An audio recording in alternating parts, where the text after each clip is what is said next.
Over the years, we've had our fair share of spooky ghosts, creepy demons, dickhead serial killers, and monsters. But do you know what we haven't had a lot of? Spiders. If you've been sitting around in your rocking chair for many years waiting for a horror movie involving spiders, then boy, do I have the movie for you. Infested is a brand new movie released on Shudder, and it has all of the spider horror someone could ask for. It currently has a 97% on Rotten Tomatoes, so people are really digging this one. But is this spider movie worth the hype? Is it really that good?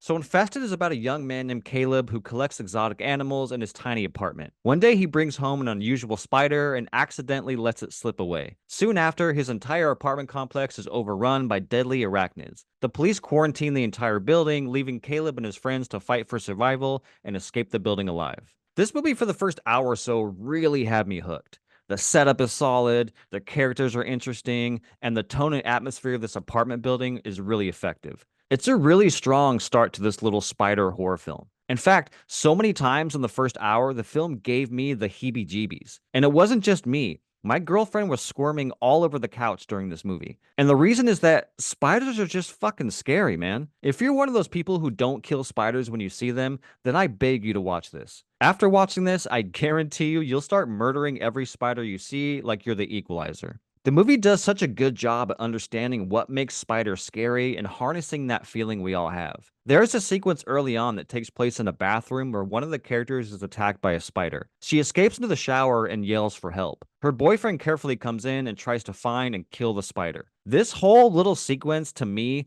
was not only the best scene of the film, but it's the scariest. It's scary because it's so relatable. We've all had this moment, all of us.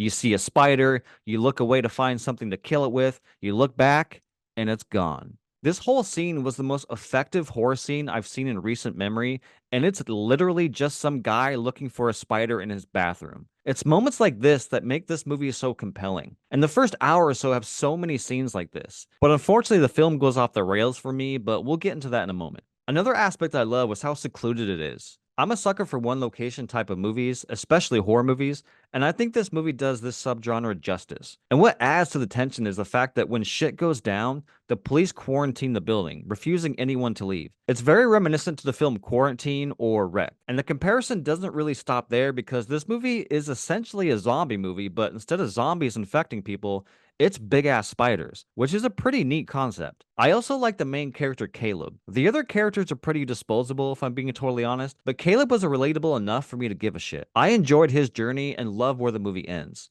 So, with a solid character, some creepy, effective scenes early on, a great atmosphere, what don't I like about it? Well, unfortunately, there are a few problems I have with this movie. The first is that, as cool as this concept is, it kinda outstays its welcome. The longer the film went on, the more disinterested I became. The film clocks in at about an hour and 45, and I think they could have shaved 15 or 20 minutes off this thing. This could have been a tighter, more intense film, but for me, it started to drag towards the end. But the biggest thing that bothered me is that the more spiders there were, the less scary it became. In the first 45 minutes or so, it's just one spider or two, and like I said, these scenes were super relatable and effective. But once there are hundreds of spiders scampering around attacking people, it turned from a competent horror film to just a bland monster movie. If they could have kept this movie to just one or maybe a handful of spiders, I think it would have been a scarier experience. But the moment there are hundreds and hundreds of these things, the horror of it all just kind of goes away. And one last thing is that I wish there were more memorable set pieces. The one in the bathroom that I mentioned was the highlight, but once things get crazy, I was waiting for a thrilling, edge of your seat type of set piece, but it never really happened. The film did come pretty close later on, where our characters are using light to move up flights of stairs, trying to escape a horde of spiders. But as soon as I was digging the sequence, as soon as it was getting me on the edge of my seat, the scene just quickly ends with the characters rushing into a room and locking the door. If that scene would have kept going and escalating, that would have been the set piece I was begging for. But unfortunately, like a lot of set pieces in this movie, it's over as soon as it begins. Another set piece that almost had me was a moment where our main characters are forced to go down a long hallway full of hundreds of spiders with no light. They one by one slowly walk down this infested hallway, scared for their lives. But again, it didn't really have me 100% because for me, the more spiders there were, the less scary it was, even in this scene. I couldn't help but think how much more effective the scene would have been if it was just one spider in that hallway, but they didn't know where it was and they had no light,